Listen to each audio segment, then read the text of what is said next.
Hello friends, कैसे हैं आप सभी। आई होप आप सब अच्छे होंगे, अपने घर में सकुशल होंगे, समंगल होंगे। फ्रेंड्स, इंडिया पाकिस्तान के बीच में जो भी तनाव है, यही एक चर्चा चल रही है। सबसे पहले तो मैं अपने उन जवानों को दिल से धन्यवाद देना चाहती हूँ जिन्होंने हमारी बहन बेटियों के सिंदूर का बदला लिया, जिन्होंने रात दिन सीमा पर खड़े होकर हमारी रक्षा की और अपने घर परिवार जो कुछ नहीं देखा, पाकिस्तान को उसके घर में घुसकर मारा।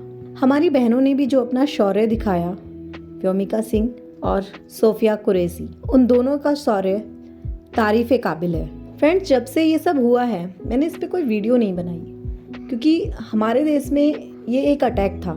इस मौके का फ़ायदा उठाना, इसमें व्यूज़ कमाना मुझे ठीक नहीं लगा और मैं खुद भी पूरा दिन सिर्फ न्यूज़ ही देख रही थी। मैंने कोई वीडियो नहीं बनाई क्योंकि ये हमारे लिए दुख की घड़ी थी जब हमारी बहनों के सुहाग उजड़ गए। लेकिन आज मैं एक टॉपिक लेकर आई हूँ, एक ऐसा टॉपिक मैं खुद भी जिसमें कंफ्यूज हूँ। मैं एक दुविधा में हूँ, एक असमंजस में हूँ और मैं जानती हूँ कि इंडिया का हर शख्स इसमें है, और वो बात है कि युद्ध हो या सीज़ फायर। हम हर कोई इस पे बात कर रहा है, लेकिन हम लोग में से कोई भी इस चीज़ को लेकर क्लियर नहीं है कि हमें युद्ध चाहिए था या हमें सीज़ फायर चाहिए था, हमें शांति चाहिए थी या हमें युद्ध चाहिए था।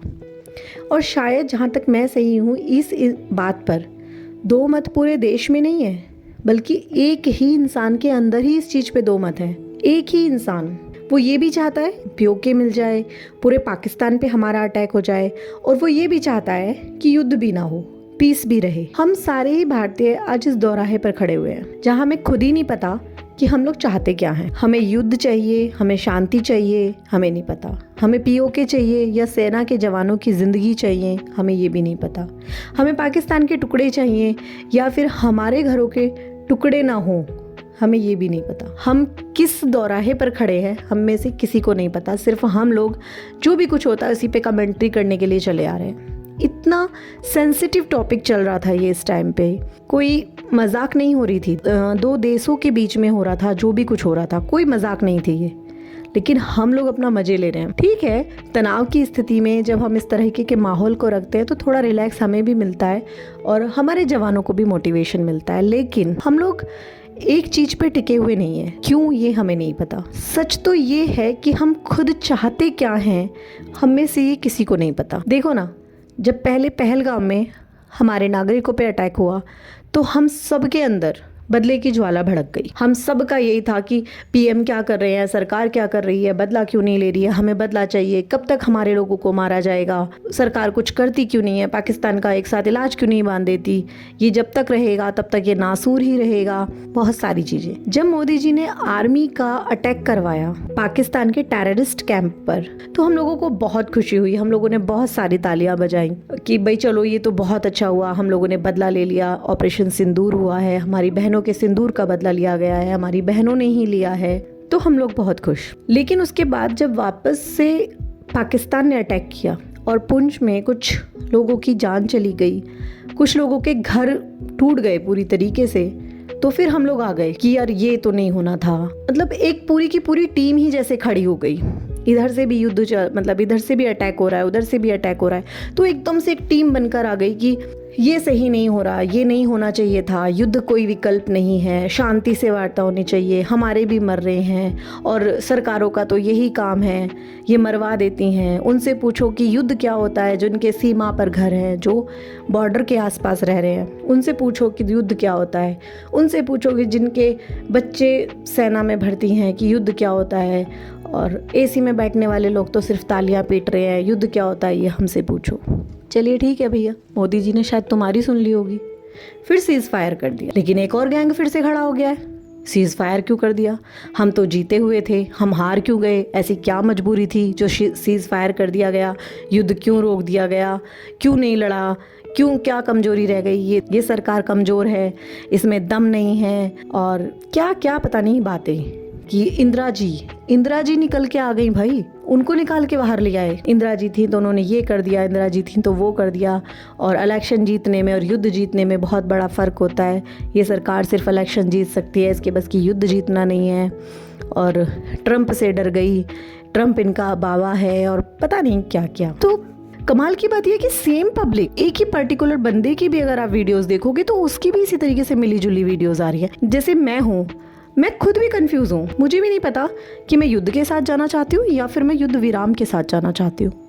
मैं भी चाहती हूँ कि पीओके मिल जाए, लेकिन मैं ये भी चाहती हूँ कि यार हमारे सेना को कुछ नहीं होना चाहिए। मैं चाहती हूँ कि पाकिस्तान को सबक मिले, लेकिन मैं ये नहीं चाहती कि किसी भी एक बंदे को, हमारे यहाँ के को कुछ भी हो। तो ये हम लोग किस दौराहे पे खड़े हैं हमें नहीं पता। और जब हम खुद एक आम पब्लिक होकर के इतना कंफ्यूज हैं, जिसके ऊपर कोई प्रेशर नहीं है, कुछ भी नहीं है, हमारी एकदम फ्रीडम है, हमें कुछ भी सोच सकते हैं, हम कुछ भी फील कर सकते हैं। हम जब हम नहीं समझ पा रहे तो हम इतनी बड़ी गवर्नमेंट को कैसे टारगेट कर सकते हैं यार, जो पूरे देश को चला रही है और जिसको पूरे विश्व में भी एक बना के रखना है यार रिलेशन। कैसे हम कुछ भी सोच रहे हैं? कुछ तो रीज़न रहा होगा ना कि भाई वो इस तरीके से कर रही हैं। मैं आप सबसे भी पूछती हूँ कि आप क्या चाहते हैं? युद्ध क्यों रुक गया? युद्ध क्यों नहीं हुआ? या अच्छा हुआ युद्ध रुक गया? आप किस कैटेगरी में आते हैं? मैं कंफ्यूज्ड हूँ। मुझे बहुत दुख हुआ, बहुत, मैं सच बता रही हूँ, मुझे तब भी इतना दुख हुआ जब मैंने अपने शहीद सैनिकों की खबर सुनी, तो भी मुझे बहुत दुख हुआ। मैंने उसके लिए शॉर्ट्स डाले हैं बहुत सारे, आप चाहें तो मेरे शॉर्ट्स देख सकते हैं। वीडियो मैंने नहीं डाली थी कोई लॉन्ग। तो मैं उस टाइम भी बहुत दुखी थी कि यार ये क्या हो गया। मतलब मुझे इतना दुख हो रहा था कि यार क्या है, मतलब ये दो देशों की क्या लड़ाइयाँ हैं यार, कि बेचारी किसी माँ का बच्चा चला गया। ऐसे ऐसे खबरें मिलती हैं। एक सैनिक जो हमारे शहीद हुए, उनकी वाइफ प्रेग्नेंट थी। एक बेटा जो शहीद हुआ, उसके मतलब पिता की भी मृत्यु के 7 महीने बाद वो हुआ था। माँ प्रेग्नेंट थी जब पिता की डेथ हो गई थी, और अभी वो 22 साल का हुआ था। माँ ने कैसे पाला होगा अकेली ने, वो तो वही जाने। अब बेटा भी चला गया, तो दुख होता है सुन के। लेकिन दुख मुझे तब भी हुआ जब मैंने ये सुना कि यार सीज फायर हो गया। यार ऐसे कैसे सीज फायर हो गया? ये क्या था? हम तो युद्ध जीत रहे थे। हम इतना दया भाव अपने अंदर रखते हैं कि हमें बदला भी चाहिए होता है, लेकिन अपने आप को कोई नुकसान भी नहीं होना चाहिए, हमारे किसी को भी नुकसान नहीं होना चाहिए। अगर आप भी उसी कैटेगरी में हैं जिसमें मैं आ रही हूँ इस वक्त, तो आप मुझे प्लीज़ कमेंट ज़रूर कीजिए। आप लोग मेरे कमेंट बॉक्स में जाकर के अगर आप वॉर को पसंद करते हैं तो वॉर यस लिख सकते हैं। अगर आपको लग रहा है कि नहीं सीज़ फायर अच्छा हुआ, ये ठीक था, तो आप सीज़ फायर में यस लिख सकते हैं। कुछ ज़्यादा देर नहीं लगती। और ये सब मैं इसलिए नहीं कह रही ताकि आप मुझे कमेंट करो। उन कमेंट्स में जब बहुत सारे अगर कमेंट्स होते हैं तो आप खुद से पढ़ना उनको, कि आपको एक मत कहीं भी नहीं मिल सकता। और मैं एक चीज़ और बोलना चाहूँगी पुंछ के लोगों से, या सीमा के आसपास जो रहने वाले लोग हैं उनसे, जो बार बार ये चिल्ला चिल्ला के कह रहे हैं कि तुम लोगों को क्या पता युद्ध क्या होता है, एसी में बैठ के तुम लोग तालियां बजा रहे हो, युद्ध का मतलब हमसे पूछो, हमारे घर उजड़ जाते हैं, पूरी ज़िंदगी लग जाती है घर बनाने में, एक झटके में हमारे घर ख़त्म हो जाते हैं, हमारा दुख कोई नहीं देख रहा है, हम यहाँ तड़प रहे हैं, कोई मीडिया नहीं दिखा रहा है। यार प्लीज़ आप लोग इस तरह की बातें मत कीजिए। आपके दुख को ना पूरा भारत समझ रहा है, लेकिन आप पूरे भारत के दुख को नहीं समझ रहे हैं। आज आपके यहाँ पर जन हानि हुई तो आपको तकलीफ हुई, आपके घर टूटे तो आपको तकलीफ हुई, लेकिन ये जो एसी में बैठे हुए लोग हैं ना, वो पता नहीं कब से इस दुख को झेल रहे हैं। आप डायरेक्ट युद्ध का दुख उठाते हैं ना, तो हम लोग आतंकवाद के शिकार हैं। आम नागरिक वहाँ का नहीं झेलता, लेकिन ये जो एसी में बैठे हुए लोग हैं ना, यही झेलते हैं आतंकवाद। पुलवामा अटैक में ना इन्हीं लोगों के बच्चे सेना में थे जो मारे गए। ताज होटल में ना यही लोग होते हैं एसी में बैठने वाले। और अभी जो नागरिक थे ना, जिन 26 लोगों को मार दिया गया, वो यही लोग थे। तुम लोग, अगर हम युद्ध का परिणाम नहीं जानते ना, तो तुम लोग भी आतंकवाद की टीस नहीं जानते, इसीलिए शायद तुम फेवर करते हो। तो ये चीज का हम लोगों को दोष मत दो कि एसी में बैठने वाले क्या जाने कि युद्ध क्या होता है। हमें तुम्हारा भी दर्द है, लेकिन तुम्हें भी हमारा दर्द समझना पड़ेगा। एक वहाँ की महिला का मुझे बड़ा गंदा लगा सेंटेंस। वो बोलती हैं कि 26 मरे थे, 2600 मरवा दिए। क्या सच में 2600 मतलब मर गए वहाँ पे लोग? रियली? और आप जिस लहजे में बोल रही थी कि 26 मरे थे इनके, वो 26 तुम्हारे लिए थे, गिनती एक। लेकिन उस औरत से पूछो जो शादी के बाद हनीमून पे गई थी अपने पति के साथ, वो दर्द भी आप नहीं महसूस कर रही हैं। तो प्लीज कोई एक दूसरे को ना क्रिटिसाइज मत कीजिए कि कोई किसी का दुख नहीं समझ रहा। अगर दुख नहीं समझा होता ना किसी ने, तो पागल नहीं हो गई होती पूरी भारत की जनता। हमें भी युद्ध पसंद नहीं है, पर हम युद्ध के लिए जा रहे थे, मजबूरी थी हमारी। हम युद्ध करने नहीं, हम धर्म युद्ध करने जा रहे थे कि बस हो गया, कितना करोगे पाकिस्तान। मतलब एक तो बहुत जानी मानी सी है, मैं उनका नाम नहीं यहाँ पे लेना चाहूंगी। भाई साहब, उसके बंदी के अकेले के कमेंट्स पढ़ के मैं कंफ्यूज हो गई कि यार ये लड़की चाहती क्या है। इसको सिर्फ मतलब हमारी गवर्नमेंट को क्रिटिसाइज करना है या इसका कुछ और भी मकसद है? उसके पहले कमेंट्स थे, मतलब वो जो बोल रही थी अपनी वीडियोज में, जब तक कोई बदला नहीं लिया गया था, कि ये सरकार कर क्या रही है।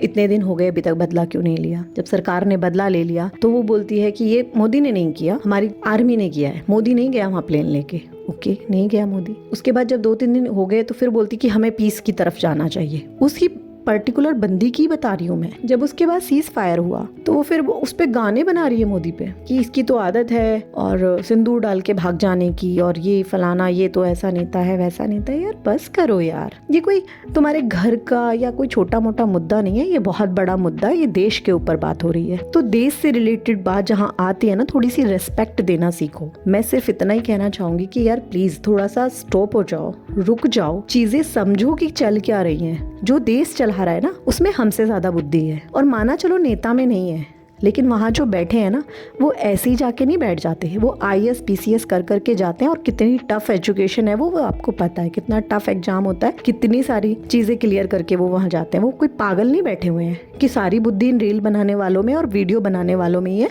वहाँ तो वो पागल बैठे हुए हैं, उन्हें भी पता है वो क्या कर रहे हैं, तो उनको कर लेने दो वो जो कर रहे हैं। धैर्य से देखते रहो कि हो क्या रहा है। कभी नीचा तो तुम्हें नहीं दिखवाया ना आज तक। और अब की सरकार की बात नहीं कर रही मैं पुरानी भी बात कर रही हूँ। सन 47 से आज तक आप लोग कभी हारे तो नहीं हो ना पाकिस्तान से, कभी आप नीचे तो नहीं गिरे ना। तो सब्र कर लो यार, थोड़ा सा पॉजिटिव वाइब्स फैला लो, और अगर नहीं फैला सकते हो तो थोड़े दिन रील बनाना बंद कर दो। मेरी भी जब समझ में नहीं आ रहा था कि मैं क्या वीडियो बनाऊं तो मैंने भी नहीं बनाई। जरूरी नहीं है हर टाइम पे मुंह खोलना। चलिए, अगर मैं इस टॉपिक पे जाऊं तो बहुत लंबा हो ही जाता है, but I wish to you कि आप एक बार कमेंट जरूर कीजिएगा कि आप लोग क्या चाहते थे। और अगर वीडियो पसंद आया हो तो प्लीज चैनल को लाइक, शेयर और सब्सक्राइब जरूर कीजिएगा।